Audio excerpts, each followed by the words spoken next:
Good morning everyone, I'm Mrs. Raj. Welcome to today's lesson. So today we will continue with learning about grammar, and our focus will be on postmodifiers, prepositional phrases and non-finite clauses. For today's lesson, you will need to refer to your Voices at Play textbook, so do have it ready with you. I will need you to now turn to page 343, and we will be looking at grammar items from this page until page 351.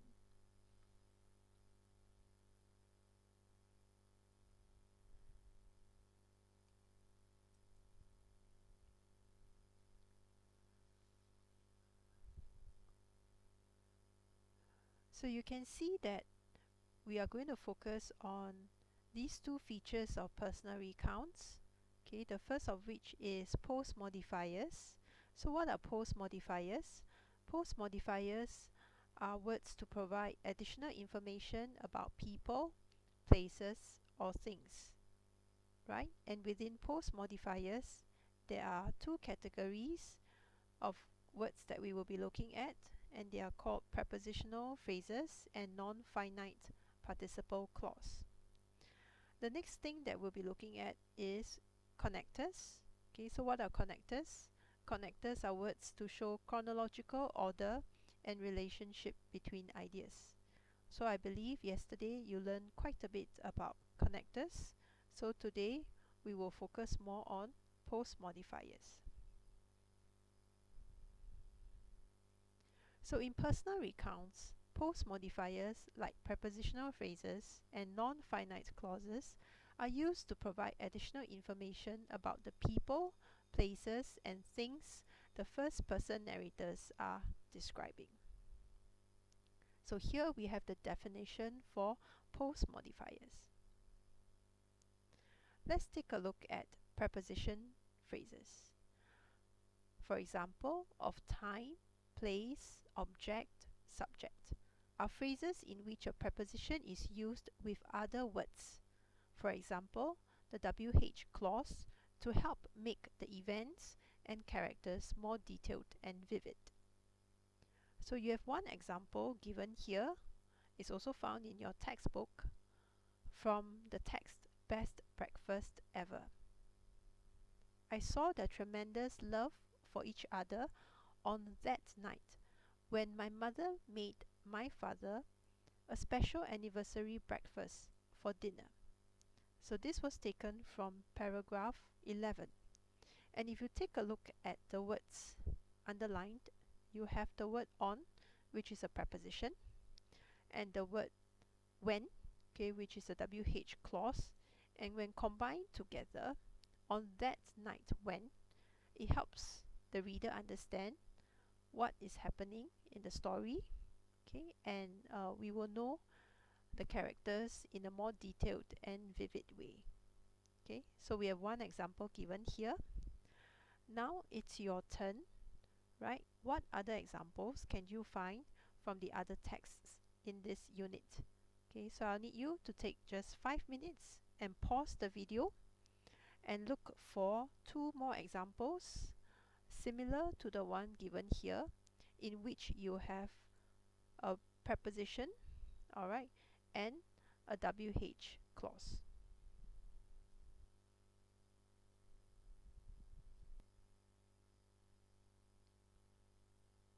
Now, let's go through your answers.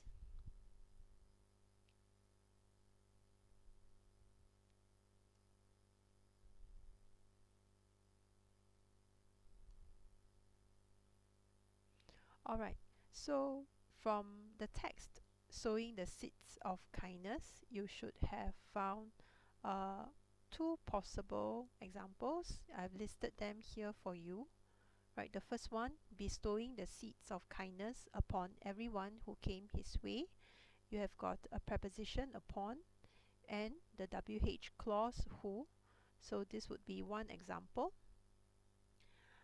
Next, from paragraph 3, you have the words, it was during the turbulent 1960s when Singapore was experiencing racial riots. So again, you have the word during as a preposition, and the WH clause when. Alright, now if you have got more answers, you can always check with your teachers later on when you are back in class. Okay, but these are the two examples that you can take down if you are not very sure whether your answers are correct. So we have looked at post-modifiers, preposition phrases. So let's take a look at the second one, which is post-modifier non-finite clauses. So what are non-finite clauses? They function like adverbials and likewise help to make the descriptions in personal recounts more informative and interesting. Examples of non-finite clauses include the non-finite to infinitive clause. For example, to learn from your mistakes, you need patience and wisdom. And the non-finite participle clause, for example, Dad made sure to tidy up the study while getting the house ready for the new year. Okay, so you've got two examples there. I think you're quite familiar with the to infinitive clause because we've covered that when we did editing with you as well. It simply means the word to followed by a base form of a verb, right?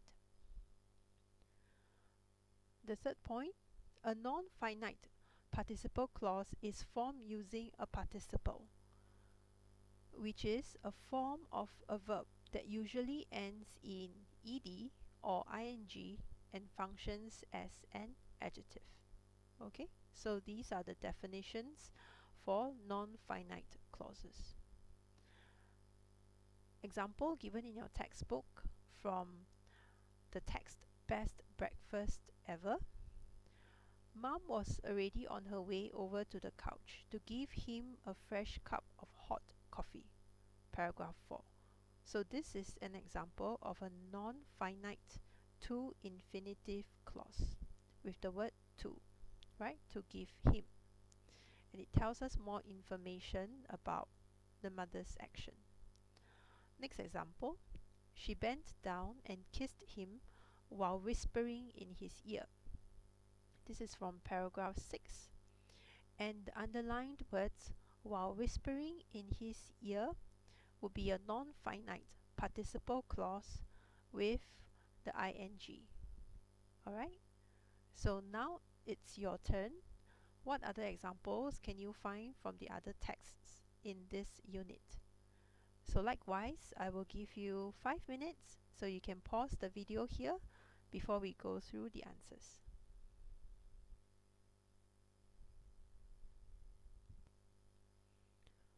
Alright, now let's take a look at the answers.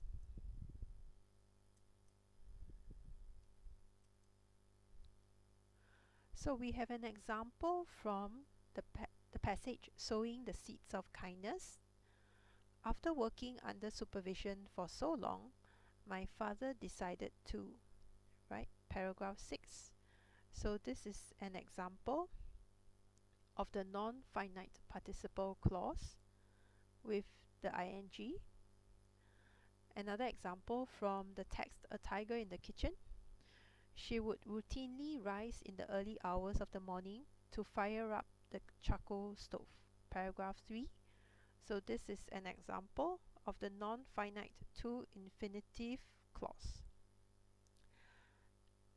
You may have more examples that you have picked up, so you can check in with your teachers when you report to school. But meanwhile, you can take down these two examples for your reference.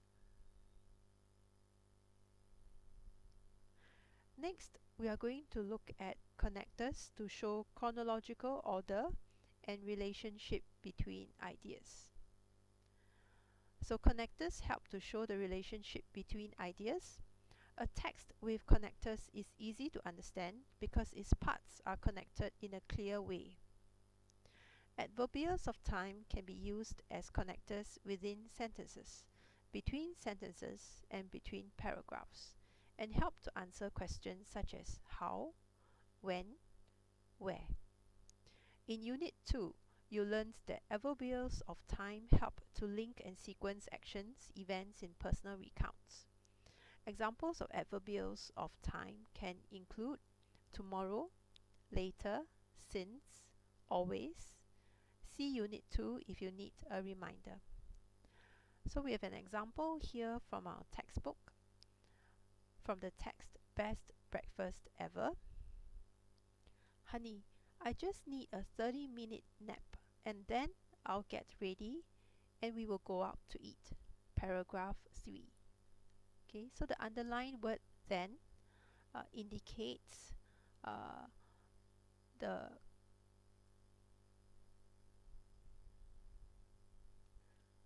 time that it will take place. You have another example. Soon, she had a batch of biscuits baking in the oven. Paragraph 5. And the word soon, as underlined, is an adverbial of time. Next, you have got one day, underlined as well. I found her holding a picture of Dad in her hands. Paragraph 10. Okay, so then, soon, and one day are examples of connectors. Now it's your turn. What other examples can you find from the other texts in this unit? So I'll give you 5 minutes for you to look for the examples.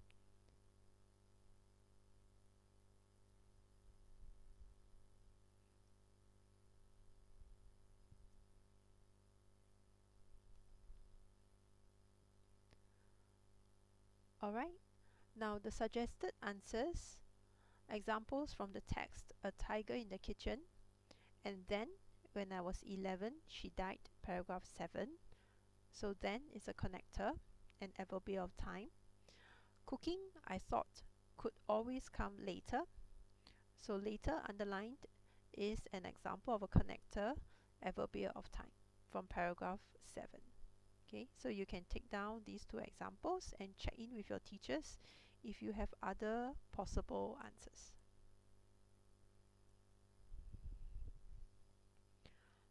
Now, let's take a look at the next type of connectors. Connectors to show chronological order and relationship between ideas. Connectors like and are used to join together words, phrases and clauses that are similar in their form as well as meaning. However, connectors can also be used to contrast two parts of a text that are linked but different in meaning or nature. Example from the text Best Breakfast Ever. No one complained. We were just happy when he was home. But one hot and muggy summer, when my parents' 19th anniversary was coming up, they made plans to go out, just the two of them. Paragraphs 1 to 2. So here you can see that the word but has been used to contrast two parts of the text that are linked but different in meaning or nature. So now it's your turn. I would like you to look for other examples from the other text in this unit, and you can look for 2 examples. Give yourself 5 minutes, and here you can pause the video before we go through the answers. Suggested answers, examples from Sowing the Seeds of Kindness. As his children, we witnessed the sacrifices he made for us and his relatives. But we never knew that. So here you see a contrast of the two parts of the text. Next example, could only rely on the help and goodwill of friends and relatives, but the twin pillars of determination and loyalty, from paragraph 4. So here is another example of a contrast between two parts of a text. Alright, now if you have got other examples that you think may be correct, you can check in with your teachers. Next, let's focus on preposition phrases. Prepositions, for example, in, on, at, with, behind, towards, are words that show how two units of information are linked. They cannot be used by themselves. For example, in the sentence below, the word on tells us where the pen was in relation to the writing pad. For example, he left the pen on the writing pad. So if you do not use the word on, you would not know where the pen was in relation to the writing pad. Prepositions are combined and used with other words. Example, a noun phrase, an ing clause, a WH clause to form preposition phrases, which is what we looked at earlier on. For example, the words on the writing pad is a preposition phrase. Generally, when forming preposition phrases, prepositions cannot be separated from the other words. For example, noun phrase. Okay, so here, the children ate heartily at the table, which is correct. You cannot say the children ate at heartily the table. So the word at will need to come together with the words the table to form a phrase. However, prepositions which combine certain words, for example, the WH clause, can often be written separate from these words. The sentence formed is also less formal. So this is quite interesting. If you notice the two different sentences, one will sound more formal than the other. So the first one, this was the mattress on which she rested. Right? We seldom hear people use on which in this manner, simply because it is more formal. Instead, we will hear very often the less formal version. This was the mattress which she rested on. Another example, on what did she sit? Right? We're more familiar with the less formal version. What did he sit on? But both versions are actually acceptable.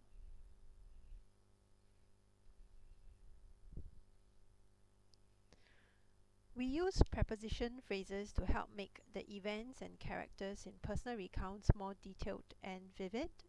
There are many different types of preposition phrases, for example, of time, place, object, and subject. And here we look at each one of them in detail.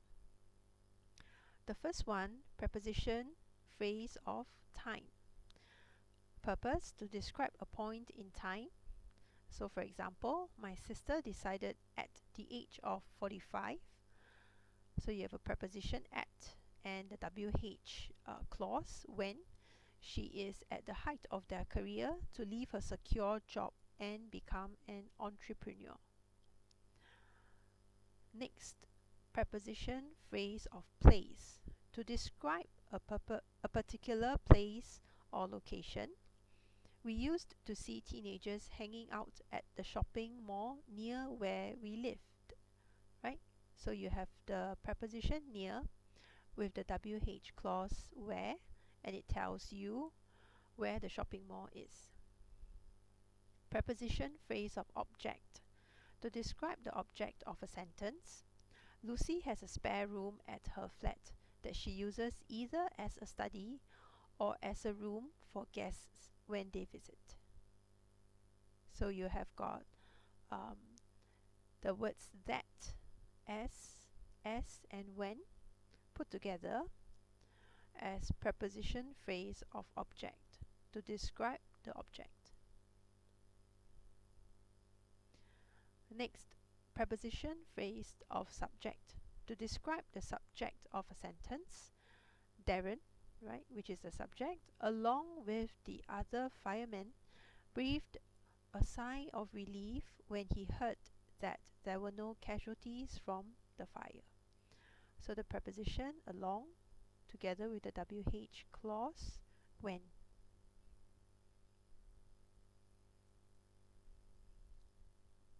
Lastly, preposition phrases are not the only phrases that provide the types of information in the table you have just read. You may have learned that adverbs and adverb phrases can also tell us when and where an action happened. Preposition phrases, adverbs, and adverb phrases can all play the role of adverbials and be used to provide information about where and when an action happened. If you are trying to learn new ways to provide such information, look out for these types of words and phrases. You will learn more about adverbials in the rest of this unit. So now, time for practice.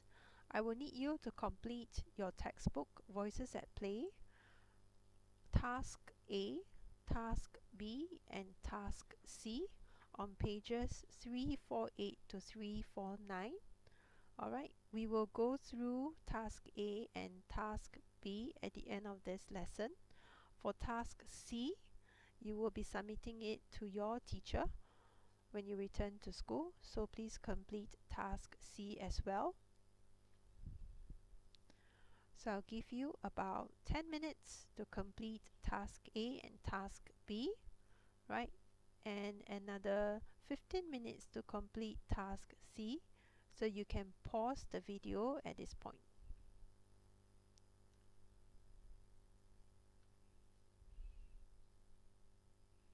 Alright, now I hope you have completed Task A, Task B, and Task C. So let's look at the second part of our lesson, which will focus on non-finite clauses. You may have seen sentences like the ones below. To err is human, to forgive divine. It takes a thief to catch a thief. The underlined words make up non-finite clauses. Non-finite clauses contain verbs that do not show tense or when the action happened. We use non-finite clauses to help make the descriptions in personal recounts more informative, interesting, and vivid by adding details. Non-finite to infinitive clause, you may remember learning about adverbials, a large group of words and phrases that provide information about time, place, manner, and reason. Non-finite to infinitive clauses can work as adverbials, providing information about the reason for an action. It can be placed either at the front or back of a sentence. For example, to be the best that we can be, we must learn not to care too much about what others say. Next example, June took some time to accept the reality of the situation. So here you have the non-finite to infinitive clauses. Non-finite participle clauses, likewise, the non-finite participle clause can also function as an adverbial of reason at the front or back of a sentence. For example, praised for something she did not do, Michelle felt ashamed. So praise for something she did not do is a non-finite participle clause. Plucking up their courage, the group tried to make their way out of the dense jungle. So plucking up their courage is another example of a non-finite participle clause. Having eaten all their food, the children had to find ways of getting more. He was reassured, having been updated last week about the changes to the schedule. Right, so you've got 4 examples of non-finite participle clause here for you. Non-finite clauses. Lastly, use the appropriate form of the verb when using non-finite clauses in your writing. Okay, the simple present form of the verb should follow after the word to. Okay, for example, to accept, to look for, to encourage himself. The past participle should follow after having. So when you use the word having, okay, you should use the past participle such as having eaten, having listened all this while, having been updated. Okay, so just take note of this. And now it's time for practice. I will need you to complete Voices at Play textbook task A and B only, right on page 351. Okay, you do not need to complete task C. Okay, so I repeat, you just need to complete task A and B on page 351. So give yourself 10 minutes and we will go through the answers in the next video. Thank you.